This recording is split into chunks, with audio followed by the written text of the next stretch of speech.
नमस्कार दोस्तों, भारतीय संविधान के इस एपिसोड में आपका स्वागत है। आज हम बात करेंगे मौलिक अधिकारों का वर्गीकरण। मौलिक अधिकार में हमने देखा था क्या कि यह एक विशेष अधिकार होता है जो संविधान के द्वारा भारतीय नागरिकों को प्रदान किया जाता है। आज उसके विशेष में उसके वर्गीकरण को देखेंगे कि कौन सा अनुच्छेद किस में आता है। समानता का अधिकार अनुच्छेद 14 से 18, समानता का अधिकार अनुच्छेद 14 से 18, स्वतंत्रता का अधिकार अनुच्छेद 19 से 22, स्वतंत्रता का अधिकार 19 से 22, शोषण के विरुद्ध अधिकार अनुच्छेद 23 एवं अनुच्छेद 24, अनुच्छेद 23 एवं अनुच्छेद 24, सांस्कृतिक एवं शैक्षणिक अधिकार अनुच्छेद 29 एवं अनुच्छेद 30, सांस्कृतिक एवं शैक्षणिक अधिकार अनुच्छेद 29 एवं अनुच्छेद 30, संवैधानिक उपचारों का अधिकार अनुच्छेद 32। पुनः एक बार रिविजन करेंगे। समानता का अधिकार अनुच्छेद 14 से 18, स्वतंत्रता का अधिकार अनुच्छेद 19 से 22, शोषण के विरुद्ध अधिकार अनुच्छेद 23 एवं अनुच्छेद 24, सांस्कृतिक एवं शैक्षणिक अधिकार अनुच्छेद 29 एवं अनुच्छेद 30, संवैधानिक उपचारों का अधिकार अनुच्छेद 32। समानता का अधिकार पहला जो आपका आता है कि समानता का अधिकार अनुच्छेद 14 से 18, उसकी बात आज हम करेंगे। तो समानता के अधिकार को हम दो वर्गों में विभाजित करके देख सकते हैं। एक विधि के समक्ष समानता का अधिकार क्या है, विधि के समक्ष समानता का अधिकार, और विधि के समक्ष समान संरक्षण का अधिकार। ठीक है, विधि के समक्ष समान संरक्षण का अधिकार, right to equality before law और right to equal protection of law. यानी कि ये दोनों जो हैं इसके पार्ट, उसमें हम विशेष रूप से चर्चा करेंगे जो हमारे कमीशन के उद्देश्य से बनाए गए हैं। इसमें हर एक छोटा छोटा आर्टिकल्स आपको मेंस राइटिंग के लिए बहुत ही बेनिफिशियल होगा। एक साथ आपको कलेक्टिव फॉर्म में ये सारा डिस्क्रिप्शन मिलेगा। विधि के समक्ष समानता का अधिकार, विधि के समक्ष समानता का अधिकार में हम देखते हैं क्या, यह इंग्लैंड की राजनीतिक व्यवस्था से लिया गया है। यह कहाँ से लिया गया है? इंग्लैंड की राजनीतिक व्यवस्था से। इसका अर्थ है कि कोई भी व्यक्ति विधि या कानून से बड़ा नहीं है तथा कानून के समक्ष सभी लोग समान हैं।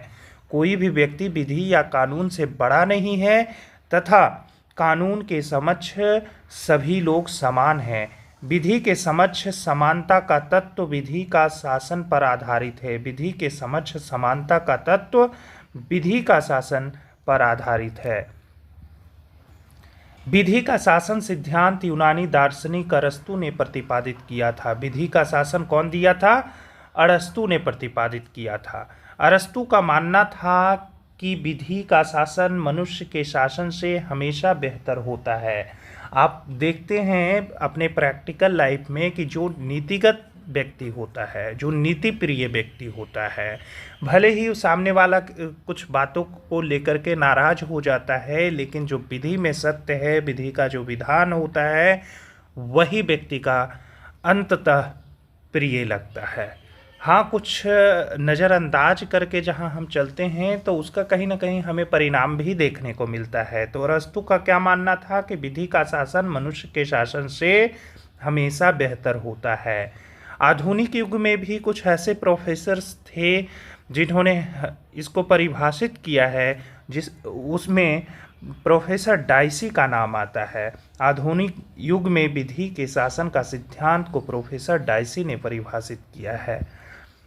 अपवाद के रूप में आप देख सकते हैं कि राष्ट्रपति तथा राज्यपाल अपने कार्यकारी निर्णय के लिए किसी भी न्यायालय में जवाबदेह नहीं है। कौन कौन? एक राष्ट्रपति और दूसरा राज्यपाल। अगर वो कोई निर्णय, कार्यकारी निर्णय करता है तो न्यायालय में जवाबदेह नहीं होते हैं। राष्ट्रपति तथा राज्यपाल के खिलाफ कोई भी आपराधिक मामला दर्ज नहीं किया जा सकता है। राष्ट्रपति तथा राज्यपाल के खिलाफ कोई भी आपराधिक मामला दर्ज नहीं किया जा सकता है। विदेश के राजनीतिक तथा भारत आए विदेशी प्रतिनिधि, विदेश के राजनयिक यानी जिसको एम्बेसडर बोलते हैं, तथा विदेशी प्रतिनिधियों पर आपराधिक मामला दर्ज नहीं हो सकता है। यह क्या है? ये तीनों व्यक्ति जो हैं वह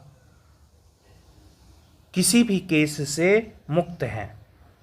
विधि के समान संरक्षण का अधिकार में हम देखते क्या है, यह प्रावधान अमेरिकी संविधान से लिया गया है। कहाँ से लिया गया है? अमेरिका के संविधान से। इसका तात्पर्य यह है कि समान परिस्थितियों में समानता। इसका तात्पर्य क्या है? समान परिस्थितियों में समानता। यह अधिकार सिर्फ नागरिकों को ही प्राप्त है। यह अधिकार किसको प्राप्त है? नागरिकों को ही सिर्फ प्राप्त है। अब अनुच्छेद 15 की बात करते हैं कि राज्य की धर्म, जाति, जन्म स्थान, लिंग तथा नस्ल के आधार पर विभेद या भेदभाव करने से प्रतिबंधित करता है। अनुच्छेद 15 जो है वह राज्य का धर्म, जाति, जन्म स्थान, लिंग तथा नस्ल के आधार पर विभेद या भेदभाव करने से प्रतिबंधित करता है। अपवाद स्वरूप इसे विभिन्न अनुच्छेद के माध्यम से देख सकते हैं, जैसे अनुच्छेद 15(3), अनुच्छेद 15(4), उसके बाद एक अनुच्छेद और है अनुच्छेद 15(5). इन तीनों के माध्यम से हम देखेंगे क्या कि अनुच्छेद 15(3) के अंतर्गत राज्य बच्चों तथा महिलाओं के हितों की रक्षा के लिए कानून बना सकता है। राज्य क्या करता है? बच्चों तथा महिलाओं के हितों के लिए कानून बना सकता है।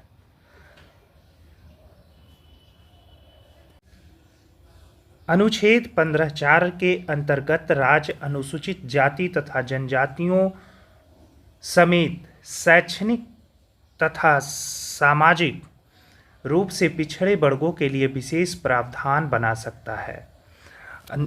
यह जो 15(4) है उसके अंतर्गत क्या करता है कि राज्य अनुसूचित जाति तथा जनजातियों समेत शैक्षणिक तथा सामाजिक रूप से पिछड़े वर्गों के लिए विशेष प्रावधान बना सकता है।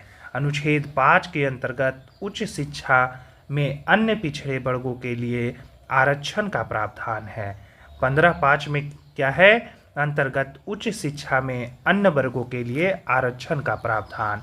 अनुच्छेद 16 की बात करेंगे हम लोग, उसमें देखते हैं क्या यह अधिकार सिर्फ नागरिकों को प्राप्त है। किसको प्राप्त है? नागरिकों को। नागरिकों को बिना किसी भेदभाव के अवसर की समानता प्रदान करता है। नागरिकों को क्या है? किसी भी भेदभाव के अवसर की समानता प्रदान करता है। अपवाद, इसके भी कुछ अपवाद देखे गए हैं, जैसे अनुच्छेद 16(3) के अंतर्गत संसद निवास स्थान को कुछ विशेष पदों के लिए योग्यता घोषित कर सकता है। संसद निवास स्थान जैसे ऑफिशियल वर्कर्स जो होते हैं तो उनके रेसिडेंस के लिए कुछ योग्यता घोषित कर सकता है। उसके बाद अनुच्छेद 16(4) के अंतर्गत दिया गया कि राज्य अनुसूचित जाति तथा जनजातियों सहित सामाजिक तथा शैक्षणिक रूप से पिछड़े वर्गों के लिए सरकारी पदों पर आरक्षण, पिछड़े वर्गों के लिए क्या चीज़? पिछड़े वर्गों के लिए सरकारी पदों पर आरक्षण प्रदान कर सकता है। वह क्या कर सकता है? पिछड़े वर्गों के लिए आरक्षण प्रदान कर सकता है। उसके बाद 17 में हम बात करेंगे, यह अस्पृश्यता को प्रतिबंधित करता है। 17 क्या है? अनटचेबिलिटी को बैन करता है।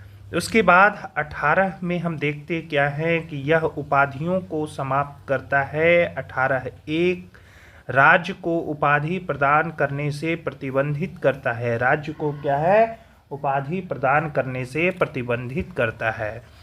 राज्य उन उपाधियों को प्रदान नहीं कर सकता है जिससे समाज में असमानता उत्पन्न हो। सिर्फ शैक्षणिक तथा सैनिक उपाधियां प्रदान किया जा सकता है। शैक्षणिक तथा सैनिक उपाधियां, आप देखते हैं कि